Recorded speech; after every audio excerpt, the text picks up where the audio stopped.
Alors bonjour à tous, bienvenue sur ma chaîne. Là je vous montre une solution pour chauffer votre véhicule, que ce soit une voiture, un camping-car, un camion aménagé, un fourgon, n'importe. Si vous n'avez plus de chauffage dans votre voiture, c'est une solution qui coûte une centaine d'euros. Alors après, bon, moi par exemple pour cette voiture que j'ai, c'est un Chrysler Voyager.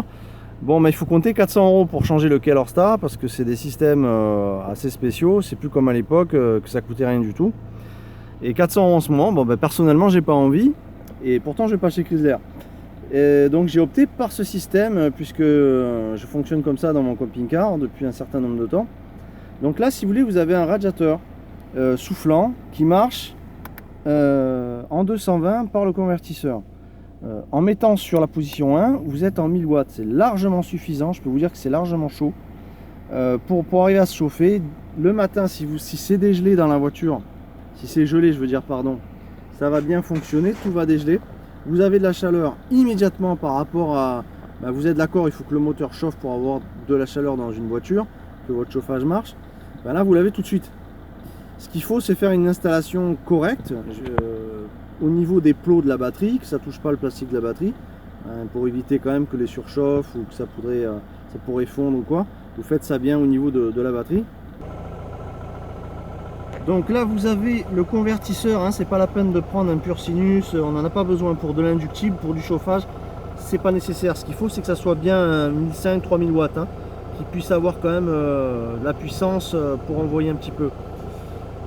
Après vous passez donc à du câble, comme ça, du gros câble, au moins du 16, hein, pour éviter que ça fonde. Si vous mettez plus petit, ça peut fondre. Après ça peut être embêtant, dangereux.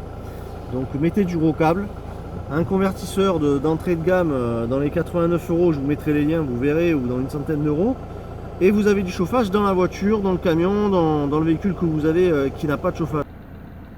Autre chose, je peux aussi ne pas démarrer, utiliser le chauffage sans démarrer le moteur, mais vous n'allez pas tenir longtemps parce que ça consomme à peu près 80 ampères de l'heure sur 1000 watts.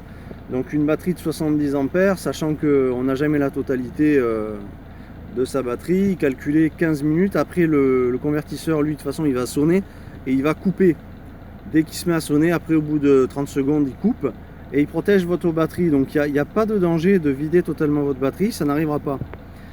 Voilà, donc ce que je peux vous dire, c'est qu'un chauffage là par exemple à une dizaine d'euros et un convertisseur à une centaine d'euros, ça fait pas 400 euros. Donc moi j'ai opté pour ça pour l'instant parce que c'est plus pratique et c'est mon choix pour avoir toujours du chauffage et éviter de dépenser beaucoup trop. Voilà, donc c'est une petite vidéo qui peut dépanner pour ceux qui veulent être dépannés, pour ceux qui veulent s'en servir. Moi je m'en sers tout le temps.